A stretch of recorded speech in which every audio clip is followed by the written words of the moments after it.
Welcome to the #1 podcast covering Michigan State basketball. The Final Four is not on the schedule.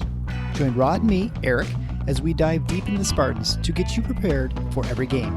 Subscribe today for in-depth recruiting updates and fantastic interviews with today's important college basketball personalities like Robbie Hummel. Thanks for having me. I have listened to your guys' podcast numerous times on drives throughout any Midwestern Big Ten city. So I am big fans of your guys' work. Jay Billis. And next time, hey, if anybody in Michigan wants a December tea time, call me. You wimps won't show up, but I'll be there. I'll be there and play in the cold. And Izzo will be in front of the fire with hot chocolate. Coaches Thomas Kelly. No problem. Glad to be back, man. Glad to be back. Mike Garland. Just can't sit there and trade twos for threes. You can't do it. You're gonna lose. Coming down the stretch, you're gonna lose. And more.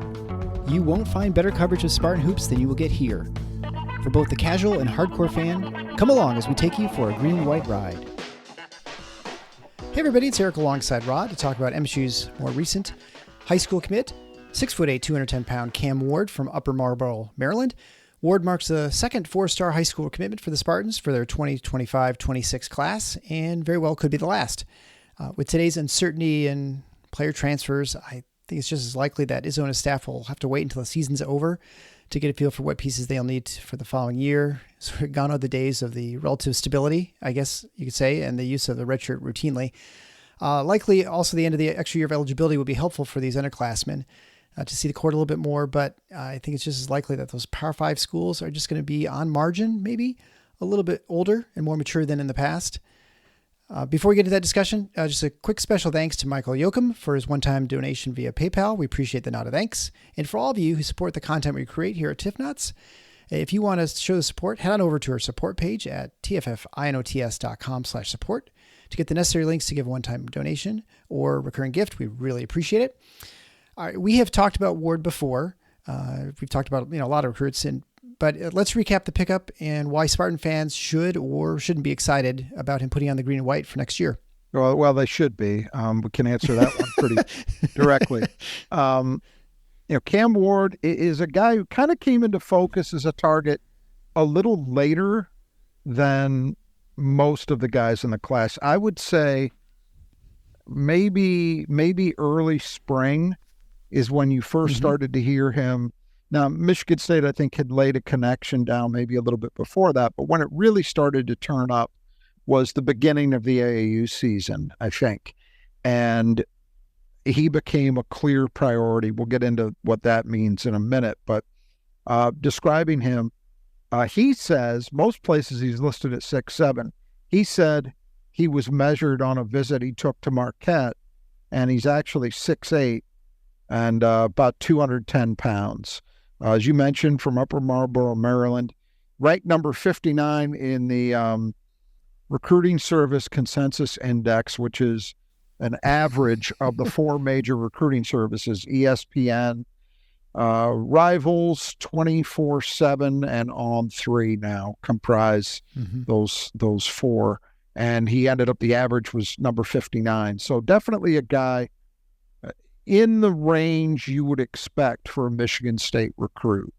In some services, bordering on being a top 50 guy, so he's a little higher than that consensus number, but it gives you a sense of how he's viewed.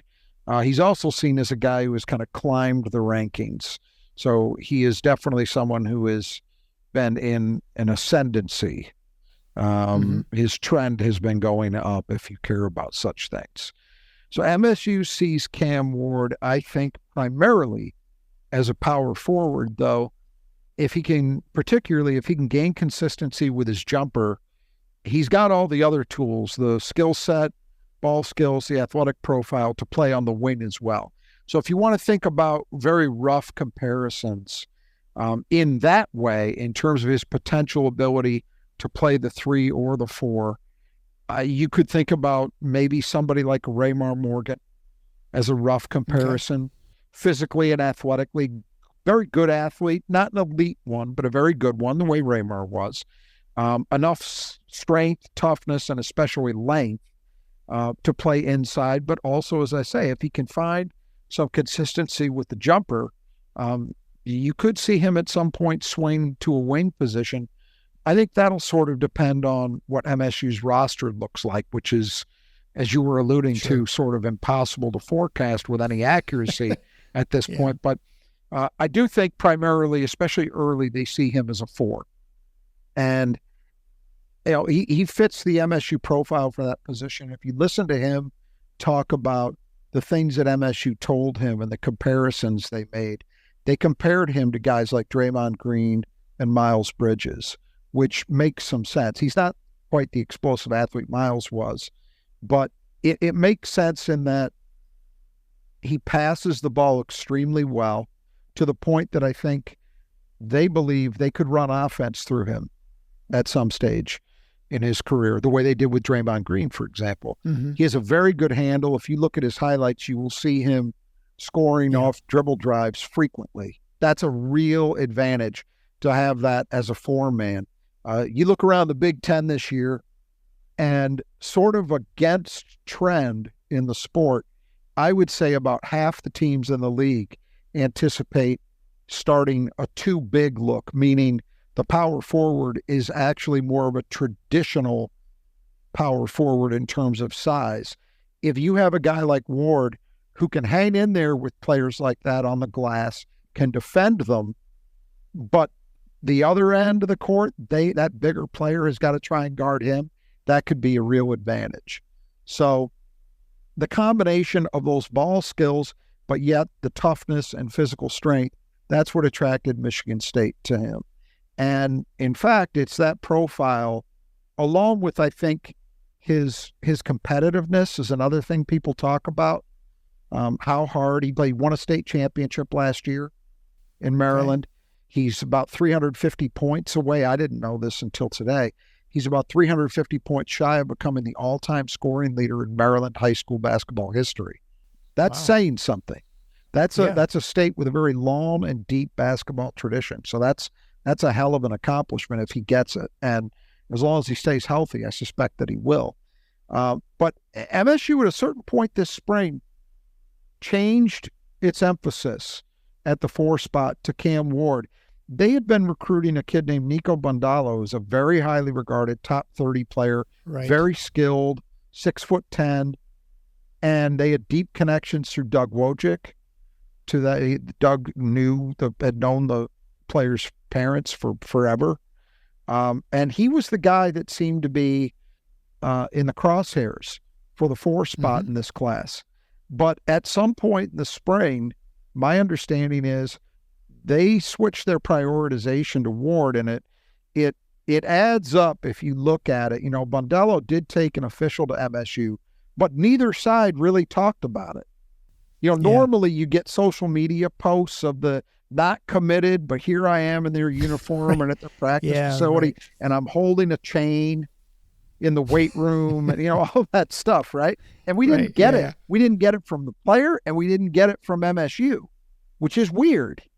We know it happened. I have seen pictures from it, but it explained, I think this is the reason why.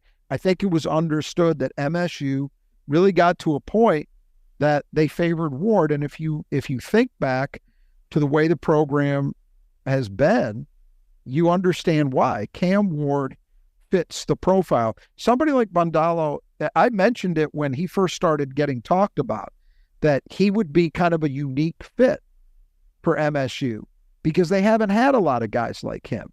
They did have Jaren Jackson Jr., who was a freak, but Jaren got strong, and Jaren was, offensively, you could say he was a finesse player, but I don't think he was in totality a finesse player. They haven't had a lot of guys at the 4 like Bondalo, who's long and skilled, but basically a finesse player. Cam Ward is much more of the MSU traditional profile there. A guy who just kind of has a reputation as a bit of an ass kicker, and he plays bigger than he is. We mentioned he's listed at 6'7" or 6'8", but his wingspan is 7 feet. So that's another, you're talking plus 4 or 5 inches. That's like a Draymond. Exactly. The comparison point, and I don't want to put too much on him. I mentioned this in our notes.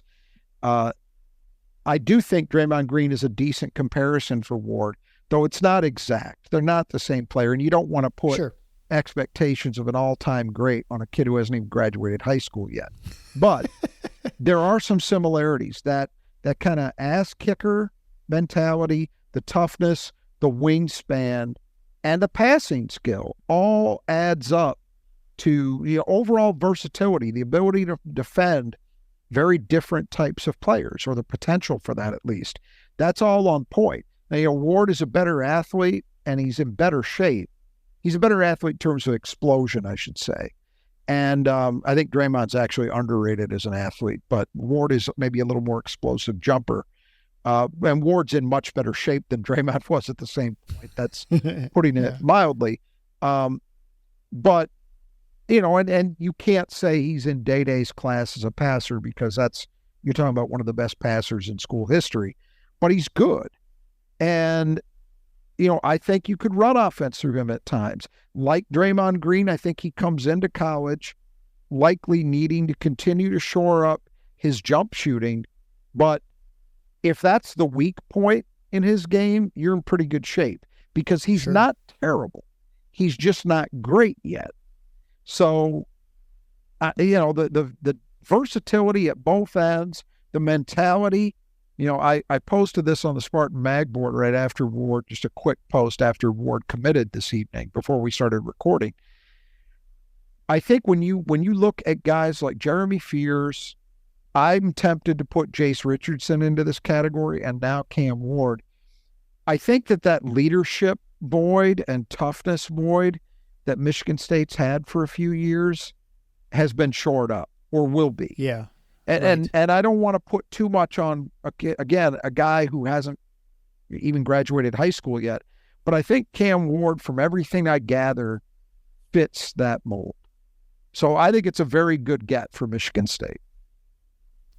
I don't recall, and I'm sure you do, with the recruitment of Draymond Green. Was he seen as a plus passer, or was that something he developed more while he was in school? Yeah, I think that was seen as he certainly in high school, Saginaw High ran a lot through him. So that was known. I don't think you had anybody necessarily saying, hey, he's going to be one of the elite passers, not just in Michigan State history, but certainly for his position, at least in NBA history. I don't think anybody was saying that, but yeah, it was understood that was a strength of his game for sure. So again, I don't, Ward is a very good passer. You don't want to go too far with the Day-Day comparisons in that realm, because that's like cursing any point guard by saying he's the next Magic. It's not going to work that way. But look, at Michigan State, we all know this. You play for Tom Izzo at really any position. There is an expectation that you can pass the ball well, that you make good decisions, that you see the floor well, and you can just execute offensively. It's a system that relies on assisted baskets. They're perpetually among the best programs in the country in terms of percentage made baskets that had an assist. And so somebody with Cam Ward's skill set in that regard fits right into what we know Michigan State always wants to do. Sure. And I think, when it comes to comparing players to previous players, especially the ones who are all-time greats, you just never, you'll never see a Michael Jordan, right? It's someone who's exactly like him. You'll see people with skills that are similar, but you'll never see that exact profile of a player, Kobe Bryant or LeBron James. I think it's never fair to compare anyone to those sorts of players, because they cannot possibly live up to it. And they're going to have a different type of game. Certainly not a kid who hasn't played a senior year in high school. Yes. Well, absolutely that too. Yeah. Yes, yeah. For sure. So the one thing that you can feel confident about, though, is the people who take care of your gutters. And that's, if you go with the Brothers Who Just Do Gutters, I have taken care of a few too many people recently who've been walking around the roof or falling off ladders. Don't do this. To get off a ladder and let the pros do that. The Brothers Who Just Do Gutters, they can clean out those leaves. I know the leaves are everywhere. They're beautiful until they're in your gutter, and then they're not beautiful anymore. So you can have someone else come out and clean them out for you. Maybe you've got a leaky gutter, or maybe you want to put the leaf gutters on so you don't have to worry about that anymore. The Brothers Who Just Do Gutters can take care of all that for you. You get 10% off if you, as a listener to the show, if you mention Final Four when you get your estimate. Those on the east side or the west side of the state can take advantage of the brothers just by contacting them through our support page. You can find the links to get an estimate at the finalfoursnottheschedule.com/support. Fantastic pricing, whether it's residential, commercial, they will take care of you and they will do a great job. Which also reminds me, we're talking about Cam Ward, a guy who's going to rebound. Maybe you need your glass clean too. The Squeegee Squad of Grand Rapids, fantastic people. Again, I only endorse businesses I believe in, and so I've used them as well. They do fantastic work, great pricing. Again, they will clean your windows. They'll clean the inside, the outside, the screens, all the stuff you don't want to do. And again, they're the ones getting the ladders. And don't feel like, well, it's fall, it's a little too late. They'll get out there in any kind of weather. I think they're insane personally, but they'll get out there in February and and do a power wash your house or whatever needs to be done outside of torrential rains or something like that. They'll be out there and doing the job. And so they can clean residential, commercial, also, they took care of the state capitol. They say no job is too big or too small for them to handle.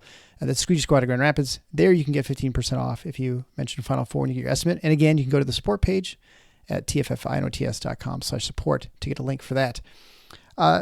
So I guess, the other part of the discussion here is, we talked about this with the commitment of Scott, that, we expected Ward. This is not a surprise, I think, to either of us that this happened.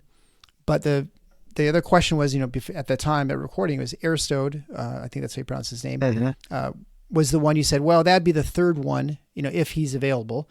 He has now since committed, where did he commit to? Arizona. Again, I can't. Arizona, which we had Arizona. mentioned was the likely outcome. Right, exactly. Yeah. So he's he is off the board as far as we know. I mean, it is a weird universe nowadays, I suppose. People decommitting all the time and stuff, strange stuff happening. But all things being equal, Michigan State has their 2 commitments.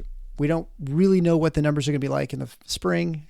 Who's going to go pro? Who's going to leave school? I mean, it's totally insane as far as what the rosters look like. And so I mean, your opinion before was that Michigan State is done, and then any additions are going to be transfers from some other place. Do you still feel pretty confident with that? Yeah, I'd say that's high 90% confidence. Mm-hmm. Right. And the only reason I don't say it's 100 is you never know for sure.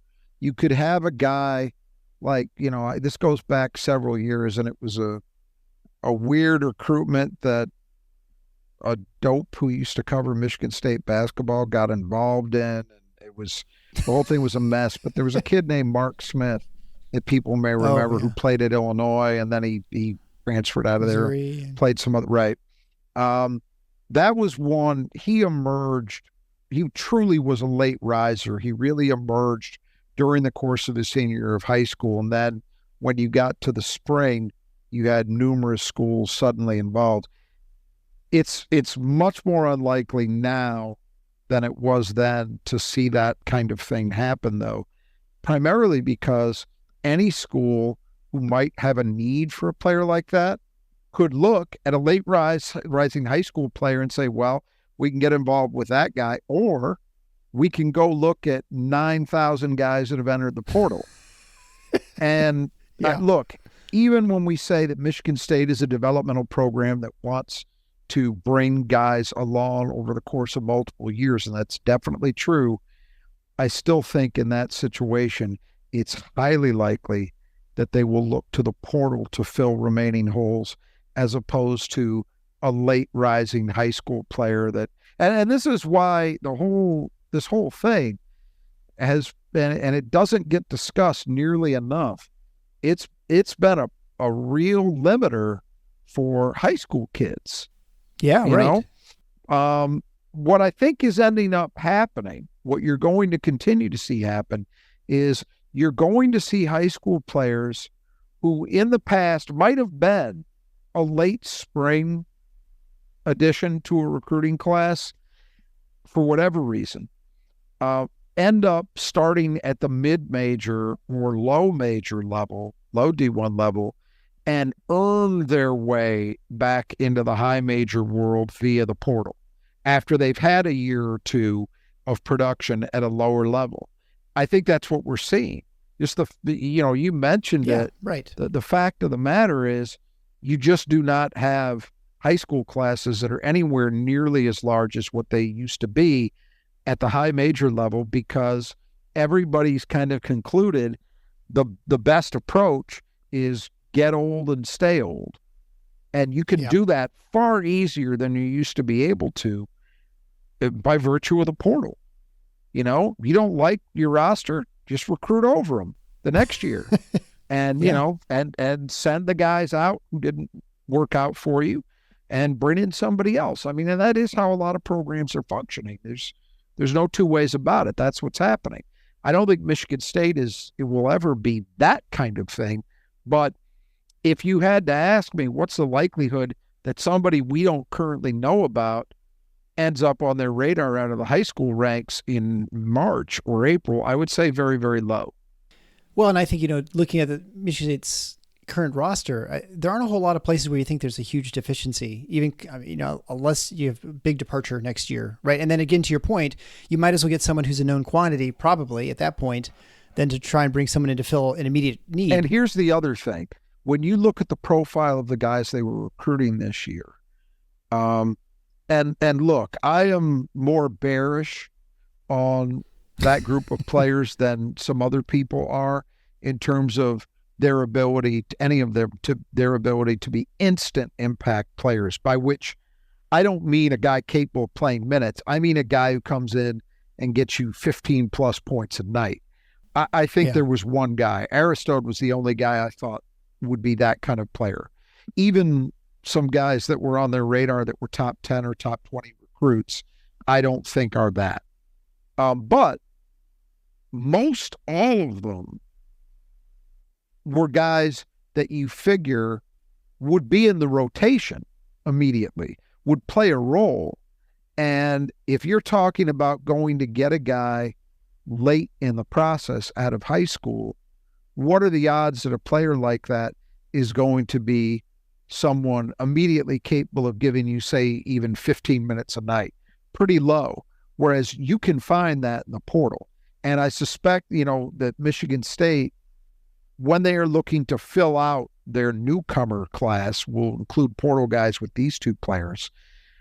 It's going to be for someone who can step in and play immediately.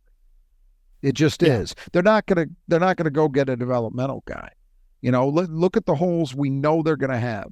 We know they're losing Jaden Akins. We know they're losing Frankie Fiddler. We know they're losing Zapala. So that's three guys for sure.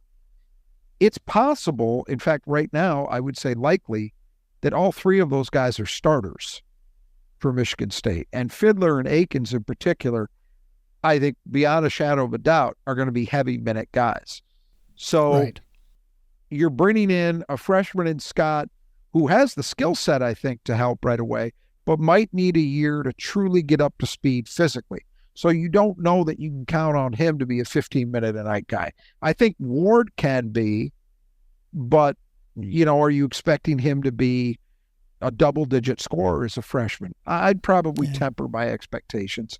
So that means in the portal, I really do think you're probably going to be going after at least one player kind of along the profile of what Fiddler was this year.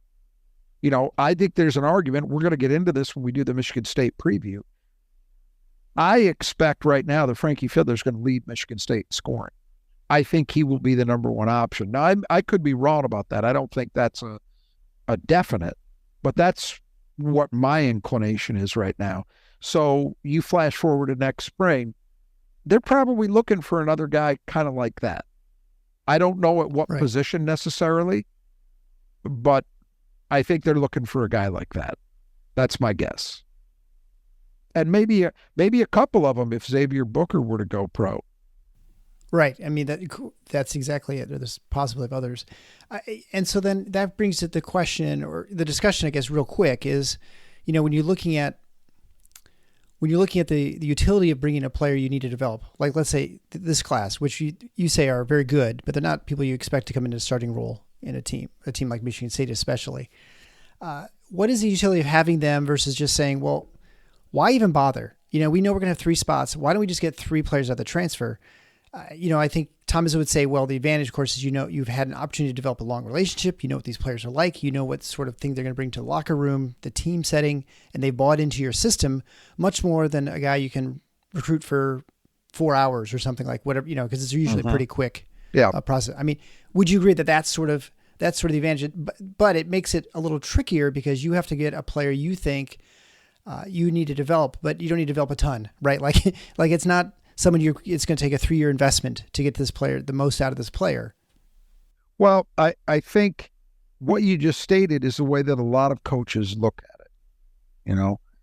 If you talk to somebody like Eric Musselman or at least by all appearances, Brad Underwood is like this, that's kind of how they view it. Like we're not, we'll add some high school guys, but we want to make sure we got a lot of slots available to go get players out of the portal because they can help us win right now. I think Illinois is a really good example of the pitfalls of that approach, though, because yes, they had a great year last year. Can't question that. And they had a really good year that was, the core of it wasn't portal related, but they certainly, if you go 2 years before that, that team had a lot of regular season success, in part fueled by some portal additions. But the year in between those 2 seasons, they had some high profile guys. It wasn't like that was a class of nobodies. They had guys who came over from other high majors, had been productive players there. One of them had been part of a national championship, and it sunk like a lead balloon. And that's the risk. I think Tom Izzo's philosophy would be what it is for a couple of reasons. One is what you mentioned, that when you're developing guys over the course of multiple years, you get to know them, they get to know you, they get to know what the program needs from them, how they're expected to play, all of those things. And so over the long haul, you're better off because you're not running the risk of this guy that I recruited for 4 hours actually isn't a good fit for what we want to do. We thought he was, but he's not. You're better off in that respect. But I also think that part of get old, stay old ought to be about guys developing in your own program. Michigan State has, over the course of Izzo's tenure, has been very, very, very, very good at getting guys who were interesting players, good players early to become big-time players, stars late in their career. Denzel Valentine, Draymond Green, Cassius Winston. I mean, all those guys, there's lots more. Alan Anderson, Travis Trice. I mean, I can go on and on.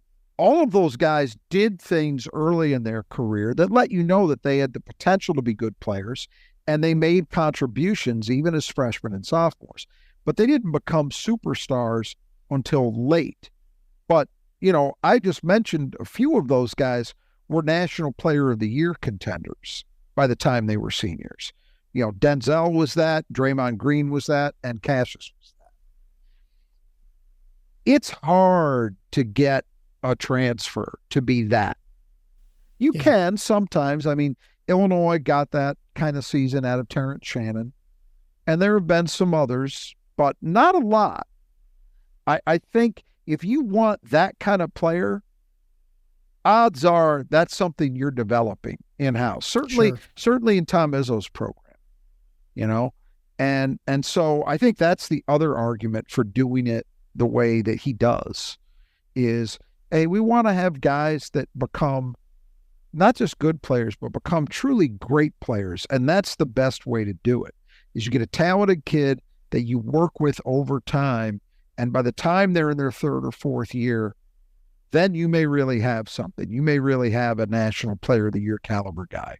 Yeah, like I guess you look at Purdue. Absolutely. They're not bringing Zach Edey as a junior. Absolutely. Right? Zach Edey, had a couple of years where he contributed and, was definitely a factor for them, but he wasn't a dominant, Big Ten or National Player of the Year candidate. And then by the time he matured as a junior and a senior, he actually was that. That's a great example from another program that does it in a similar fashion the way Izzo wants to. Well, as a quick reminder, one of the great sponsors for our show is Nudge Printing. Nudge Printing will provide the apparel you need for your tailgating or just wearing around town, ways of supporting the Michigan State. They have vintage logos. They have the current ones, and it kind of everything in between. They have a huge selection of shirts and quarter zips, jackets, and now they have custom hats. They also have a large selection of wall stickers too, those fatheads. You can get those. And then also a number of other schools in the state of Michigan and elsewhere. So you want to check out Nudge Printing at nudgeprinting.com. 20% off to listeners of the show who type in Final Four. This is just one word at checkout. And they just have fantastic products. They're the favorite of my family. I wear a ton of them all the time. So you want to check out Nudge Printing for super comfortable clothes, screen printed, and they last forever with a lot of washes too. So they're a fantastic sponsor of the show, and they provide the prizes for show, which brings me to the fact that those who want to enter the Beat Rod contest, where you have to predict the standings of the Big Ten, 1 through 18. You send in your picks to me at Eric, ERIC, at TFFINOTS.com. And then I will get them in. Make sure you put as a tiebreaker how many points Michigan State scores against Michigan this year. They do play twice. The winner gets a $100 gift certificate for Nudge Printing, which buys you quite a bit of stuff. And comes to you real quick. It's good shipping and everything. So it's also a Michigan-based company, so you can support local commerce. And you have to, until first week or so of December, I think the first Big Ten game is like December 3rd. So you have a little bit of time to get those in. I've already started getting some entries, so make sure you don't miss out and get those entries into me as soon as you can. So parting thoughts with the Cam Ward edition. I think, at this point, you said we're pretty much done. He's going to bring a lot to the table.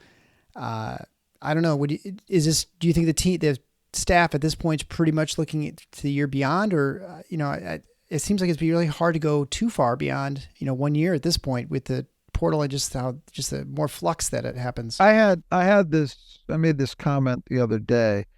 I think the only way you can approach it now is you recruit guys, at least early. It could change next spring it will change when the potential needs come into a little better focus. But for right now, I think you just recruit guys that are good players and are going to be able to play no matter what for you, right, in terms of their talent level, their psychological makeup, all of those things. And so that's what they're doing. And they are getting aggressive with guys in the 26 class, the players who will be juniors this winter. And, that's what I would expect them to do, because you're right. You can't get too far ahead of it anymore. I mean, we don't know yet what they'll necessarily have to do in the portal next spring. Right. You pick up a junior versus a senior, it makes a difference. Yeah, never mind. Right. Never mind what you're going to be looking for with high school players. So the guys that you're seeing them involved with now, there's not a huge number of them in the 26 class with MSU offers, but there are a few, and they're all, very highly rated players. It's kind of like this class was. I don't know that there's anybody right now who has an MSU offer who's who's outside maybe the top 60 nationally in that class. Stephen Reynolds, Anthony Thompson, John Sanderson, those are some early names, and there are others. But it's maybe not quite as many names as there were at a similar point last season. But they're doing what I would expect them to do in that regard. And then again, once we get to next April, May, when AAU season kicks off, I think you'll have a clearer idea, much as you did with this class, as to what the picture looks like in terms of needs and, how many players they would actually like to bring in and all of those things. All right, well, we'll wrap it up there. And just again, a reminder, you can head on over to our support page at thefinalfoursnottheschedule.com/support for ways to support the show financially, or to find any of our great sponsors and ways to get a hold of them. And so everybody enjoy Hate Week here with Michigan coming up, game in a couple days. Michigan State's looking a little bit, has a bit of a pulse now in football, which is kind of nice. So we'll be all ready for basketball in just a bit. So until next time, the Final Four is not the schedule. Go green.